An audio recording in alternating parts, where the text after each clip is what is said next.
Which of the following is true about Delaunay triangulation? Delaunay triangulation के लिए option आपके पास है, the triangles are as equilateral as they can be. दूसरा option है आपके पास, for each triangle the circumcircle through its anchor points does not contain any other anchor points. और तीसरा है both 1 and 2. चौथा है none of the above. बिल्कुल सही पहचाना आपने. इसका उत्तर है ऑप्शन नंबर 3, पहला और दूसरा दोनों. डेलॉने ट्रायंगुलेशन या फिर डिलोन ट्रायंगुलेशन क्या होता है? पहले मैं इसका एक आइडिया दे दूं आपको, तब इसके बारे में बताता हूं. ट्रायंगुलेशन या डिलोने ट्रायंगुलेशन का मतलब ये होता है कि आप ट्रायंगल बनाएंगे किसी भी एरिया, सरफेस मॉर्फोलॉजी या किसी भी क्षेत्र को दिखाने के लिए, कंप्यूटर में या किसी गेम को दिखाने के लिए. जैसे आप ये रैबिट देख रहे हैं, इसको आप कैसे दिखाओगे? ऐसे नहीं दिखा सकते आप. ये जो ट्रायंगल्स है उसके रूप में दिखाओगे और उसके ऊपर ये एक ऐसा फॉर्मेशन बन जाएगा कि आपको ये दिखने लगेगा. ये आपका एक व्यू है कि आपका खरगोश दिखने लगेगा, रैबिट दिखने लगेगा. कैसे?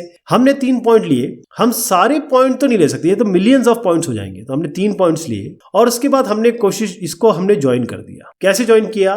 क्योंकि इन 3 पॉइंट से जो हम एक सर्कम सर्कल बना रहे हैं उसके बीच में कोई पॉइंट नहीं आ रहा. लेकिन अगर यही 3 पॉइंट के बीच में एक और पॉइंट है, मैं यहां से सर्कम सर्कल बनाता हूं, बीच में एक पॉइंट आ जाता है, तो मैं ये सर्कम सर्कल के कारण इन तीनों को नहीं ज्वाइन कर पाऊंगा. मैं अगर इन दोनों को ज्वाइन करता हूं और इन दोनों को ज्वाइन करता हूं, यहां से सर्कल बनाता हूं और मैं देखता हूं कि इसके अंदर कोई पॉइंट नहीं आ रहा है, तो एक ट्रायंगल ये बनेगा, एक ट्रायंगल ये बनेगा, एक ट्रायंगल ये बनेगा. इसका भी सर्कम सर्कल देख लीजिए, कोई पॉइंट बीच में नहीं आ रहा है.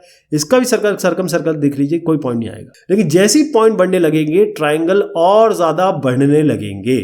तो जितने ज्यादा ट्रायंगल बढ़ेंगे उतने आपकी प्रोसेसिंग पावर चाहिए होगी आपको, उतना ज्यादा साइज बढ़ जाएगा आपके डेटा का. लेकिन ये सारे ट्रायंगल केवल इसीलिए बन रहे हैं कि आपको एक्चुअल इमेज को, एक्चुअल गेम को, एक्चुअल आप कहें कि एक टेरेन को दिखाना है, तो वहां पर आपको डिलोने ट्रायंगुलेशन या डिलोन ट्रायंगुलेशन की जरूरत पड़ेगी. तो ये करता क्या है? कॉन्वेक्स हल का मतलब होता है पूरा एक एरिया.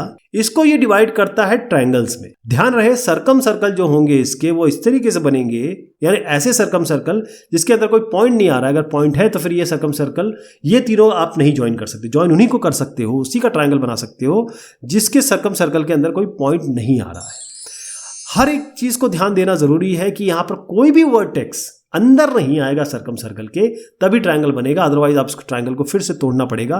तो ये जो आप देख रहे हैं यहाँ पर एनिमेशन के जरिए यही बताने की कोशिश की है कि जैसे ही आप सर्कम सर्कल बनाते हो, कोई पॉइंट बीच में नहीं है और वो सर्कम सर्कल ये सारे डिफाइन कर रहे हैं कि कोई सेंटर में नहीं है. अगर वो सेंटर में कोई पॉइंट आ जाता है, ये देखिए आप, तो फिर आपको ट्रायंगल को तोड़ना पड़ता है.